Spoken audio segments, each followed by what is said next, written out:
자, 계속 우리가 지금 포도원 예수님의 비유를 살펴보고 있는데 오늘은 이 포도원 농부에 관한 이야기입니다. 예수님의 비유 가운데 포도원이라고 하는 주제가 참 많이 등장하는데 이 포도원이라고 할 때마다 거의 의미가 다르지 않게 유사하게 사용됩니다. 그래서 어떤 이야기들을 풀어서 영적인 이치를 가르치려고 하실 때마다 예수님께서 이런저런 이야기거리들을 가지고 오셔서 사람들이 알아듣기 쉽게 이렇게 예수님이 그 비유를 말씀하시는데 이 포도원에 관한 이야기를 할 때마다 이 포도원은 거의 고정적인 뜻을 가져다 줍니다.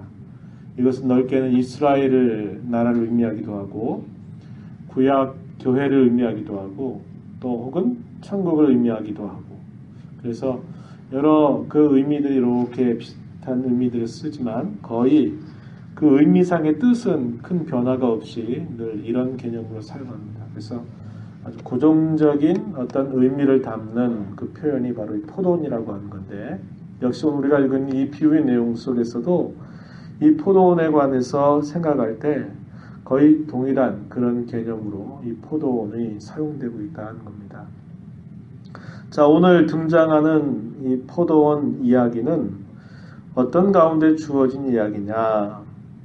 지난주에도 우리가 함께 살펴보았던 그런 내용들인데 예수님과 종교 지도자들 사이에 논쟁이 벌어지는데 그 논쟁에 관한 그 이야기는 예수님께서 이제 십자가를 지시는 마지막 한 주간을 보내시면서 성전에 올라오셔서 그 성전 가운데서 비둘기 팔고 돈 바꾸고 하는 사람들의 상을 다 얻고 하면서 그들을 내쫓아 버리면서 내 집은 만민이 기도하는 집이다 그러면서 예수님이 그 성전을 어떻게 보면 예수님께서는 청결하게 하신 사건인데 다른 사람들이 봤을 때는 뭐한 겁니까? 예수님이 성전에서 난동을 부리신 그런 사건으로 보여지겠죠.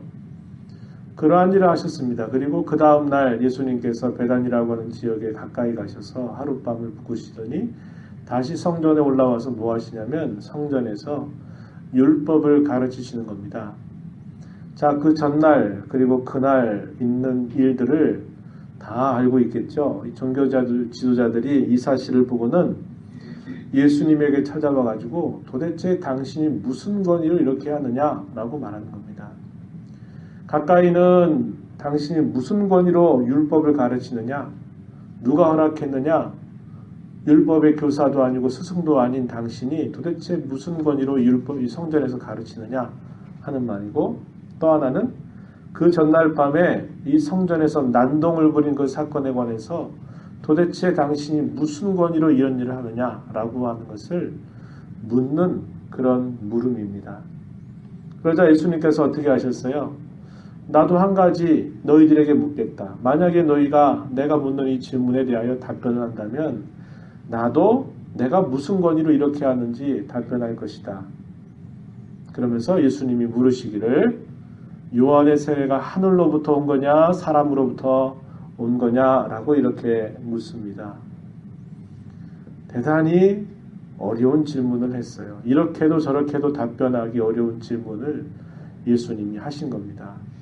그러자 종교 지도자들이 서로 논의하고 나서는 우리 이렇게 저렇게 해도 답변할 수 없다는 거죠. 그래서 모른다 라고 예수님에게 답변합니다. 그랬더니 예수님께서 너희도 답변을 안 하니까 나도 무슨 권위로 이렇게 하는지 너희들에게 답변하지 않겠다. 이렇게 딱 예수님이 말씀하십니다. 그런데 그 말씀으로 딱 마무리 짓는 게 아니라 예수님이 비유를 말씀하시는데 세 개의 비유를 말씀하십니다. 하나의 비유가 뭐냐면 우리가 지난주에 살폈던 거예요.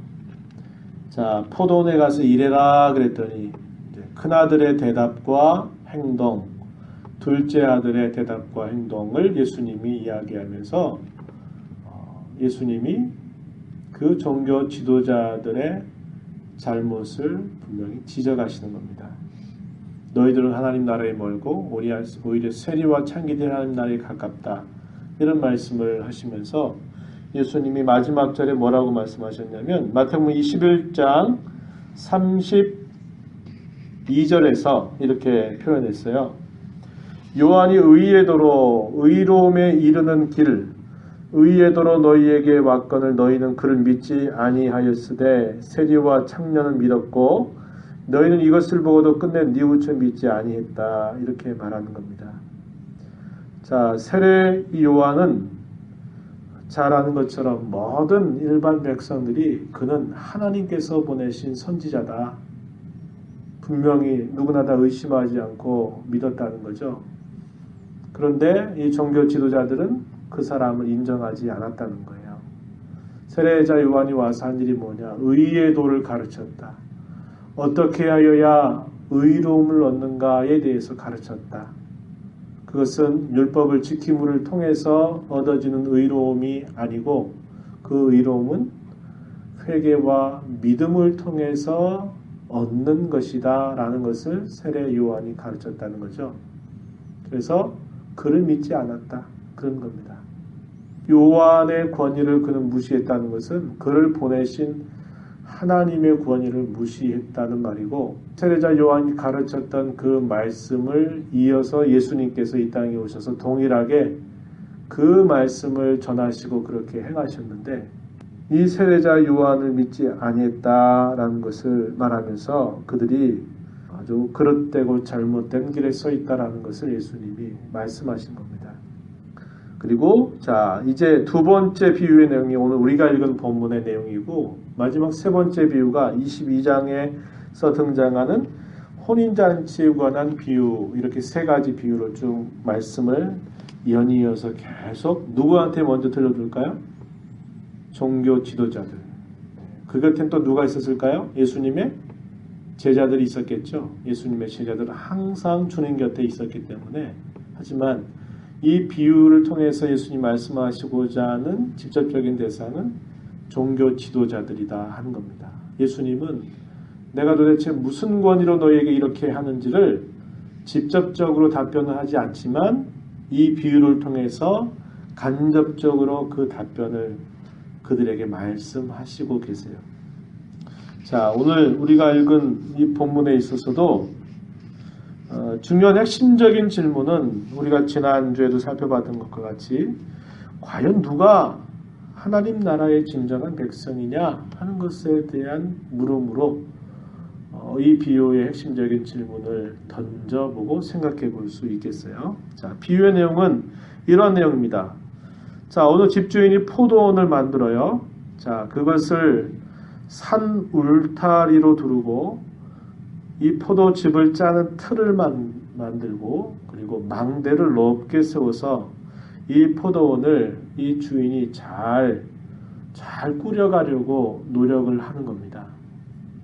자, 이 이야기는 우리 꼭 비슷한 내용이 구약에 등장하는 본문이 있어요. 이사야서 5장 1절로부터 7절 말씀인데 하나의 산문 형태로 노래된 그런 내용인데 그것은 이스라엘 전체의 그 역사를 이 포도원의 노래를 통해서 이스라엘의 역사가 어떠했는지 그들이 하나님을 어떻게 섬겨왔는지 하나님이 그들에게 어떤 일들을 해주셨는지 결국 그들이 하나님의 기대에 어떻게 결국은 응답했는지 이에 대한 그런 말씀을 아주 명백하게 보여주는 이야기. 이게 이사야서 5장 1절로부터 있는 7절 1절로부터 7절에 있는 말씀입니다.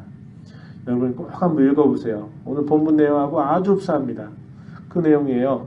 어느 집주인이 포도원을 만들어서 울타리를 두르는 건 왜 울타리를 두를까요? 짐승들이나 그런 짐승들이 이렇게 접근해서 이 포도를 망치지 않도록 하려고 하는 거죠. 망대를 세우는 것도 뭡니까? 혹시 어떤 침입자가 있을지를 보기 위해서 높은 이렇게 망대를 세워서 지키는 거죠. 또 즙자는 틀을 만드는 건 뭐예요? 여기에서 좋은 포도 열매를 거두게 되면 그 포도 열매를 가지고 밟아가지고 여기서 아주 맛있는 포도주를 만들려고 하는 그런 주인의 마음을 여기에 표현해서 그 포도원 옆에다가 즙을 짤 수 있는 그런 기계도 거기에다 설치해 놓았다 이 말입니다. 그런데 무슨 이유 때문인지 주님은 그 말씀을 하시네요. 그 비유의 포인트는 아니에요. 무슨 이유 때문인지 이 주인이 포도원을 이렇게 정성스럽게 만들어 놓고는 그 포도원을 직접 경영하지를 못하고 먼 타국으로 옮겨간다 이 말입니다. 오늘날처럼 이렇게 뭐 그냥 제주도에서 있다가 비행기 타서 30분 정도면 김포공항에 온다든지 중국의 뭐 국경 같은 데 한 2시간 정도 왔다 갔다 하면 다 뭐 일일 상황권이겠지만 고대 시대에 그런 일이 어디에 있어요. 누가 외국에 누가 나가겠습니까? 타국에 나갔다라는 얘기는 현실적으로 무슨 얘기냐면 그 주인은 돌아오지 못할 거다 이 말입니다. 무슨 돌아오겠냐 하는 거죠. 옛날에 뭐 비행기도 없고 다 대부분 걸어서 조금 잘 되면 말을 타고 움직이는 정도인데 먼 나라에 갔다는 얘기는 이제 어떤 느낌이냐면 저 주인은 이 땅에 들어오지 못한다 이겁니다. 이런 생각을 갖게 하는 거예요. 어쨌거나 무슨 이유 때문인지 이 주인이 타국에 멀리 가면서 농사꾼들을 샀어요. 소작인들을 산 겁니다. 그래서 그 사람들한테 자, 이 포도원에 와서 좀 일해라 그래가지고 다른 건 요구하는 게 아니라 포도 열매를 따거든 그 포도 열매를 좀 그것으로 그 비용을 대달라고 이렇게 이야기하는 거죠. 그랬더니 그렇게 서로 계약을 하고 자 이제 시간이 흘러가면서 이 포도원의 농부들이 이제 포도 농사를 지었겠죠. 그래서 이제 주인이 봤을 때 포도가 이제 열매를 딸 쯤 됐을 때 이 주인이 종들을 보내 가지고 이 포도 열매를 좀 받아오라고 명령을 합니다. 그래서 종들이 와가지고 그 포도 열매를 받으려고 이 포도원에 들어왔더니 갑자기 이 포도원 농부들이 어떻게 하냐면 한 사람은 두들겨 패고 한 사람은 죽이고 또 어떻게 했다 그랬어요? 한 사람은 돌로 쳐버리는 그런 악한 행동을 해버린 것입니다. 왜 그랬을까요? 농부들은 생각했을 겁니다. 어떤 생각했을까요? 주인이 먼 나라에 갔다는 얘기는 이 땅에 영영 돌아올 수 없다 이런 생각을 하고는 그 포도원의 그 포도의 모든 것들을 자신들이 가지려고 했던 것입니다. 그런데 종들이 오니까 저 종들만 죽여버린다면 어떻게 처치해버린다면 뭐 괜찮을 거다 싶은 거죠. 그래서 이 종들을 막 때리고 죽이고 돌로 쳤습니다. 자, 주인이 기다리겠죠? 많은 시간이 흘렀습니다. 그런데도 보냈던 종들이 아무도 돌아오지 않아요. 이상하다. 무슨 일일까? 그래서 더 많은 종들을 이제는 붙여서 다시 보냅니다. 보냈는데 그 종들을 다시 더 많이 보냈는데도 어떻게 한 거예요? 이 포도원의 이 농부들이 전과 동일한 악한 행동을 한 것입니다. 또 보내겠느냐 아마 했는지 몰라요. 똑같이 해버린 거죠. 이번에 또 돌아오지 않는 걸 보고는 이상하다. 이게 무슨 일이 있구나. 이런 생각을 하고서는 이 주인이 어떻게 하냐면 이번에는 자기의 아들을 보내면 아들이 가면 최소한 이들이 그렇게 하지 않겠지 하고 생각을 하고는 이 아들을 보낸 겁니다. 물론 아들만 보내지 않았겠죠. 같이 또 수행하는 그런 많은 사람들을 더불어 보냈겠죠. 그랬더니 이 농부들이 어떻게 하는 거예요? 야, 이거 진짜 안 되겠다 싶어가지고 자신들의 태도를 바꾸고 이렇게 그 열매를 주는 그런 행동을 한 게 아니라 더 악한 생각을 합니다. 자, 38절에 보니까 이는 상속자니 자 죽이고 그의 유산을 차지하자라고 서로 모의를 한 겁니다. 그렇죠. 그 주인이 오지 못한다면 당연히 그 소유가 아들에게 넘어가는데 그 아들이 왔으니까 그 아들만 우리가 처치해버린다면 이건 진짜 이제 우리에게 것이 된다 이렇게 생각을 한 겁니다. 그래서 그 아들을 어떻게 했다 그랬어요? 포도원 밖으로 내쫓아서 포도원 밖에서 죽여버리는 행동을 한 것입니다. 비유의 이야기는 여기까지입니다. 예수님께 이렇게 딱 말씀하시고 그들에게 물어요. 자, 40절. 그러면 포도원 주인이 올 때에 그 농부들을 어떻게 하겠느냐라고 자 우선적으로는 종교 지도자들에게 이 이야기를 해줍니다. 자, 이 이야기를 들었던 종교 지도자들이 대답하죠. 그 악한 자들을 진멸하고 포도원은 제때의 열매를 바칠 만한 다른 농부들에게 새로 줄지니이다. 이렇게 대답을 한 겁니다. 당연하겠죠? 그렇게 하겠죠? 네. 그렇게 해서 이제 이렇게 대답을 하겠어요. 예수님이 비유를 통해서 많이 사용하는 방법이에요. 주님이 직접 결과를 말씀하시는 게 아니라 결과를 그들의 입술로 말하게 함으로써 그들이 자신들의 모습을 시인하도록 하는 그런 대화식 방법을 통해서 그들에게 깨우쳐 주시고 책망하시는 이야기를 하신 겁니다. 자, 그러면서 예수님께서 구약에 있는 말씀을 하나 떠올리면서 말씀하시는 거예요. 그 이야기가 뭐냐? 자, 시편 118편 22절 23절에 있는 말씀을 인용하셔가지고 그들에게 너희가 이런 말을 들어본 적이 없느냐라고 하시면서 그 이야기를 하세요. 그게 뭐냐면, 자, 본문 42절 가서 보니까 너희가 성경에 건축자들이 버린 돌이 모퉁이의 머릿돌이 되었나니 이것은 주로 말미암아 된 것이요 우리 눈에 기이하도다 함을 읽어본 일이 없느냐? 이렇게 예수님이 묻습니다. 자, 조금 전 이 이야기는 시편 118편 22절 23절에 있는 말씀인데요. 이 말씀은 종교 지도자들 율법을 가르치는 이런 바리새인들에게 있어서나 심지어는 대부분의 이 이스라엘 백성들에게 있어서도 이 부분에 대해서는 익히 알 수 있을 만큼 아주 유명한 부분이에요. 메시아에 대하여 예언하고 있는 그러한 부분이라고 하는 것을 알고 있었다 이 말입니다.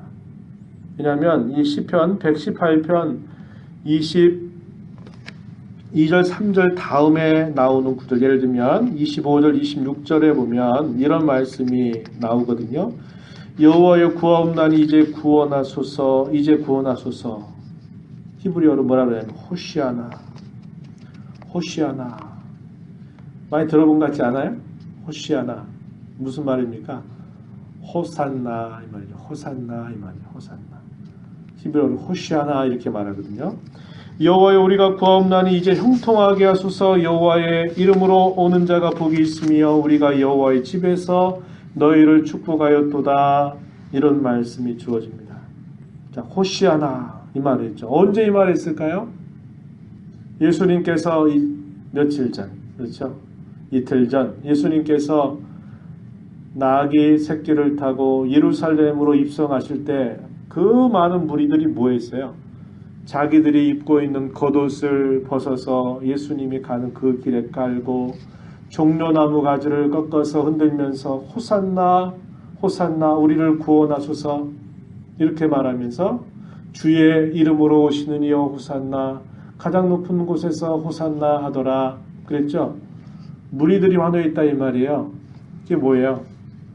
메시아께서 이제 예루살렘으로 입성하시는 것에 관한 이 구약의 말씀을 떠올리면서 모든 무리들이 그렇게 환호한 겁니다. 그런데 그 동일한 그 본문 바로 앞에 주어지는 말씀이 이 말씀이에요. 건축자들의 버린 돌이 모퉁이의 머릿돌이 되었나니 이것은 주로 말미암아 된 것이요 우리 눈에 기이하도다 이렇게 말씀하신 겁니다. 그래서 여기 자 건축자들이 버린 돌, 이 돌이 뭘 뜻하느냐? 메시아를 뜻한다라는 것을 잘 알고 있다 이 말입니다. 자 건축자들이 버린 돌, 아유 쓸모없어 이렇게 던져버렸던 그 돌이 놀랍게도 기이하게도 어떻게 됐다는 거예요? 그 건축물의 모퉁이의 머릿돌, 아주 중요한 없어서는 안 될 아주 중요한 돌이 되었다라는 것입니다. 이게 기이하다, 놀랍다 이 말이죠. 아유 이 돌 쓸모없어, 건축을 하다 이 돌 쓸모없다고 던져버렸는데 이게 도대체 그 던져버린 돌이 어떻게 된 건지 나중에 보니까 그 중요한 건축물의 가장 중요한 부분에 기초돌이 되고 있다 이 말입니다. 그게 놀랍다는 거죠. 사실 놀라운 거 아니겠어요? 쓸모없다고 던져버렸는데 그 돌이 중요한 부분에 있어서 아주 머릿돌이 되었다라고 말하는 것이니까, 자, 이것이 누구로 말미암아? 주로 말미암아 그렇게 됐다, 이렇게 표현하는 말씀이다 이 말이죠. 그래서 그 표현들을 통해서 결국 그 돌이 누구냐? 바로 메시아를 뜻하는 말이다 하는 것을 이야기하고 있어요. 그래서 성경의 여러 다른 가르침을 보면 예수님만이 유일하게 견고한 초석이 되신다, 혹은 오늘 본 표현처럼 모퉁이의 머릿돌이 되신다라고 하는 표현을 우리가 살펴볼 수 있어요. 예를 들면, 자, 성경을 한번 찾아볼까요? 에베소서 2장 20절 한번 가서 한번 보실까요? 에베소서 2장 20절, 312쪽 전후입니다. 신약성경 312쪽 전후, 에베소서 2장 20절부터 22절까지 함께 말씀을 읽어보겠습니다. 에베소서 2장 20절부터 22절까지입니다. 함께 읽어보죠. 너희는 사도들과 선지자들의 터 위에 세우심을 입은 자라. 그리스도 예수께서 친히 모퉁이 돌이 되셨느니라. 그의 안에서 건물마다 서로 연결하여 주 안에서 성전이 되어가고, 너희도 성령 안에서 하나님이 거하실 처소가 되기 위하여 그리스도 예수 안에서 함께 지어져 가느니라. 너희는, 에베소 성도를 뜻하는 말이죠, 사도들과 선지자들의 터 위에 세우심을 입었다, 그렇게 말하고, 그 터에 있어서 친히 예수님이 모퉁이 돌이 되셨다, 이렇게 말하고, 이 모퉁이, 건물을 이어주는 모퉁이의 돌이 되셔서 그 안에서 건물마다 서로 연결해서 주 안에서 성전이 되어간다. 하나님이 거하실 처소가 되기 위해서 함께 지어져 간다. 그래서 교회를 두고 어떻게 비유했어요? 건축물에 비유했고, 그 건축물에 있어서 건물마다 가장 중요한 이음새와 그런 기초돌이 되는 분이 예수님이시고, 선지자들과 사도들은 그 터 위에서 결국 세운다. 그래서 하나님의 거하실 처소가 되기 위해서 함께 지어져 간다, 이렇게 표현하고 있어요. 또한 구약 같은 경우에 이사야서 28장 16절 말씀에도 보면, 주 여호와께서 이같이 이르시되 보라, 내가 한 돌을 시온에 두어 기초를 삼았노니 곧 시험한 돌이요 귀하고 견고한 기초돌이라, 이렇게 말했습니다. 이것도 역시 한 돌, 메시아를 뜻하는 예언 말씀입니다. 그렇죠? 다니엘서 말씀, 우리 다니엘서 말씀에도 그런 표현들이 등장하는데요. 예를 들면 다니엘서 2장 44절 45절 보면요, 제가 읽어드릴게요. 다니엘서 2장 44절 45절, 이 여러 왕들의 시대에 하늘의 하나님이 한 나라를 세우시리니 이것은 영원히 망하지도 아니할 것이요 그 국권이 다른 백성에게도 돌아가지도 아니할 것이요 도리어 이 모든 나라를 쳐서 멸망시키고 영원히 설 것이라. 손대지 아니한 돌, 옛날엔 뜨인 돌이라 그랬어요. 옛날 성경에는. 자, 개역개정에 손대지 아니한 돌이 산에서 나와서 쇠와 놋과 진흙과 은과 금을 부서뜨린 것을 왕께서 보신 것은 그 신 하나님이 장래일을 왕께 알게 하신 것이라. 이 꿈은 참되고 이 해석은 확실하니이다, 이렇게 대답합니다. 무슨 이야기예요? 이 느부갓네살 왕이 꾼 꿈을 이렇게 다니엘이 해석해 주는 내용이죠. 아주 큰 그런 금으로 되어 있는 그 신상을 이렇게 보면서, 그 금으로 되어 있고 은으로 되어 있고 노수로 되어 있고 흙이 섞여 있고 이런 큰 신상을 봤는데, 갑자기 돌이 하나서 위에서 뜨더니 그 돌이 그 신상을 부셔버리는 그것을 봤는데, 이게 도대체 뭘 말하는지를 알지 못한 겁니다. 그래서 하나님께서 다니엘을 통해서 그 꿈을 해석해 주는 그 이야기가 여기 다니엘서 2장에 나오는데, 손대지 아니한 돌이 와서 그 모든 신상들을 부셔버릴 것을 이야기하고 영원한 한 나라를 세울 것을 이야기하는 그런 말씀이 있다 이 말이죠. 자, 그러시면서 예수님이 뭐라고 말씀하시냐면, 다시 본문으로 가면 예수님께서 종교 지도자에게서 이렇게 말씀하세요. 하나님의 나라를 너희는 빼앗기게 될 것이고 그 나라의 열매 맺는 백성이 받게 될 것이다. 이 돌 위에 떨어지는 자는 깨지겠고 이 돌이 사람 위에 떨어지면 그를 가루로 만들어 흩으리라. 이렇게 말씀하세요. 그러니까 다니엘서 2장 44절 45절에서 말하고 있는 그 돌이 다 부숴버리는 그런 것을 그 이미지로 삼아서 예수님이 이렇게 말씀하시는 겁니다. 그래서 직접 그 이야기를 그 종교 지도자들에게 그대로 말씀하면서 너희는 하나님 나라를 빼앗길 거다. 그러면 그 포도원에 있었던 악한 농부들이 누굽니까? 종교 지도자들이다 이 말입니다. 자, 주인이 보낸 종들은 누굴까요? 종들 누굴까요? 구약에 많은 선지자들입니다. 자, 선지자들을 보내서 계속 뭐하게 한 거예요? 열매를 달라는 거. 열매를 어떤 열매? 하나님께서 아까 이사야서 5장 1절로부터 7절에 있는 그 말씀처럼 아주 정성스럽게 포도원을 만들어 놓고 모든 최적의 조건을 다 해놓고 그리고 그 가운데 아주 가장 좋은 품종의 포도나무를 심어 놓고 이제 포도 열매를 기다리는 거예요. 열매가 맺힐 때 되니까 열매가 있는가 보러 왔더니 거기 뭐가 있어요? 아주 맛있는 좋은 포도 열매가 맺는 게 아니라 이거 흔해 빠진 그냥 아무 데서나 먹을 수 없는 그런 들포도가 맺혀 있는 거예요. 도대체 이게 어떻게 된 일이냐 깜짝 놀라는 거죠.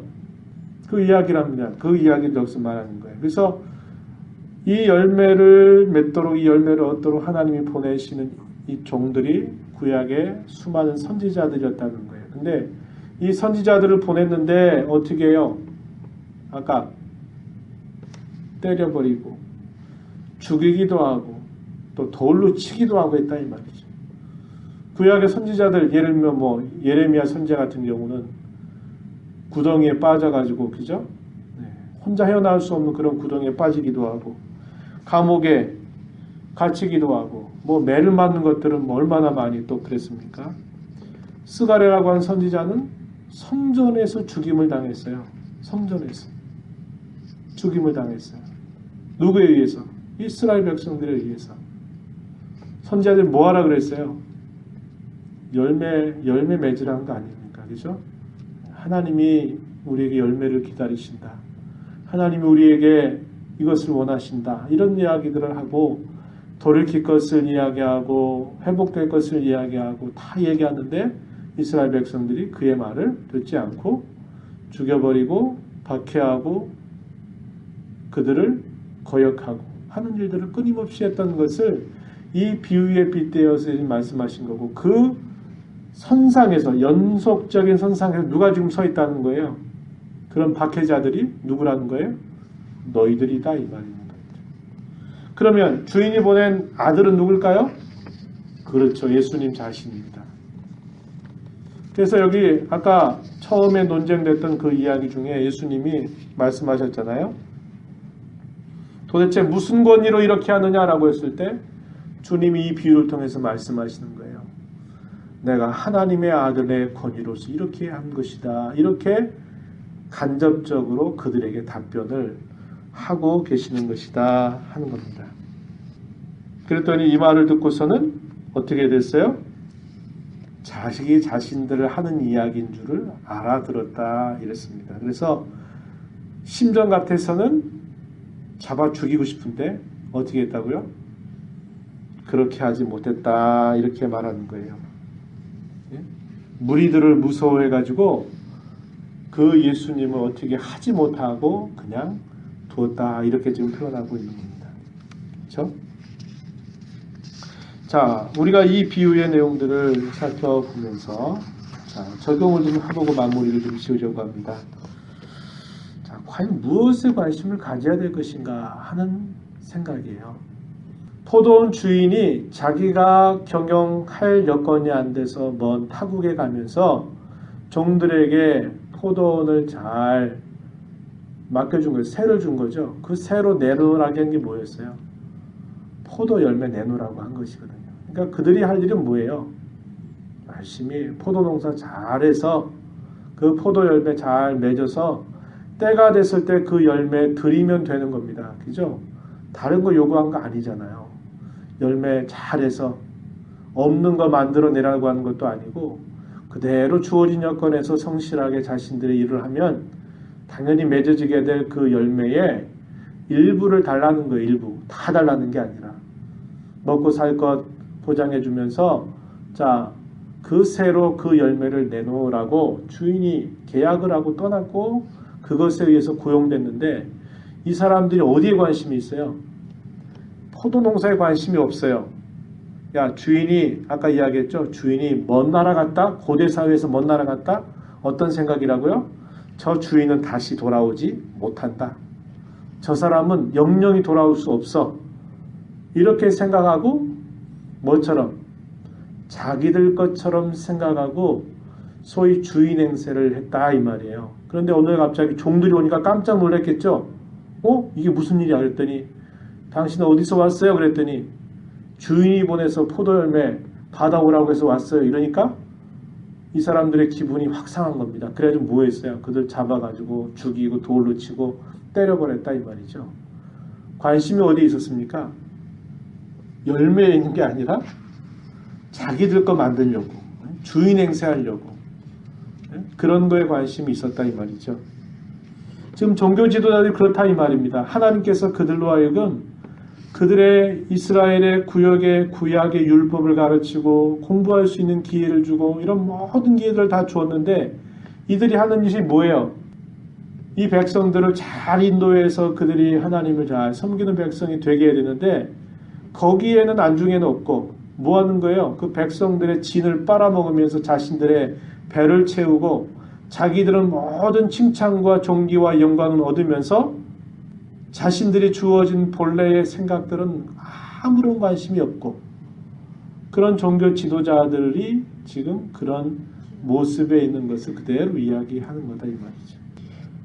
오늘날 우리가 이 포도 오늘 교회를 생각하는 것 무리가 아닙니다. 그렇죠? 네, 교회 가운데서 우리가 뭐에 관심 가져야 될까요? 열매 맺는 일에 관심 가져야 된다 이 말이에요. 열매 맺는 일. 주님이 세상의 많은 사람들 가운데 저와 여러분을 구별하셔서 이 포도원에서 일할 수 있도록 하나님이 기회를 주시고 우리에게 원하시는 것은 열매라는 거예요. 열매. 근데 여기에는 관심이 없고 주인 행세하면 안 된다 이 말이에요. 열매에는 관심이 없고 전혀 엉뚱한데 관심 갖고 교회를 통해서 뭐 자기 하고 싶은 일들을 한다고 한다든지 자기 뜻을 뭔가 이룬다든지 자기 생각을 뭔가 펼쳐간다든지 이렇게 되면 나중에 주님이 어떻게 하실까요? 내가 너 이렇게 해가지고 이거 하라고 내가 너 이렇게 해준 거 아닌데 너 뭐 했어? 그의 심판대 앞에 서게 될 것이고 엄밀하게 계산하게 될 때가 있다 이 말이죠. 지난 한 해 동안 우리가 교회 가운데 속해서 뭘 관심을 갖고 살았는가를 돌아봐야 되는 겁니다. 내게 변화된 부분이 어디에 있고 주님이 원하시는 열매에 내가 얼마나 더 접근해서 내가 그 열매를 만들어냈는가 그것을 생각해야 될 때가 됐다 이 말이죠. 교회 가운데서 그저 오래됐기 때문에 내가 오래 있으니까 마치 이 교회에 뭐 나 없으면 안 되는 것처럼 아니면 내가 그저 주인인 것처럼 다른 사람들 앞에서 힘을 행사하고 하면서 열매 맺는 일에 전혀 관심 없다? 이렇게 되면 지금 주님이 책망하시는 이 종교 지도자들의 행태를 나도 지금 따라가고 있는 것이 된다 이 말이죠. 하나님 우리에게 원하시는 것은 늘 우리가 이야기하지만은 어떤 실적이나 어떤 일들 이런 것보다도 우리의 모습이 그분을 닮아가는 것입니다. 거기에 있어요. 내 생각이 바뀌는 것이고요. 내가 말하는 게 바뀌는 것이고 내가 살아가는 내 삶의 모습이 바뀌어가는 것입니다. 이것을 하나님께서 우리에게 원하세요. 할 수 없는 것을 원하시는 게 아니라 다 할 수 있는 여건들을 다 제공하시면서 우리에게 그렇게 하기를 원하시고 그것을 맺으라고 우리에게 원하시고 계심을 우리는 생각해 봐야 된다는 겁니다. 누가 하나님 나라에 들어갑니까? 어떤 자가요?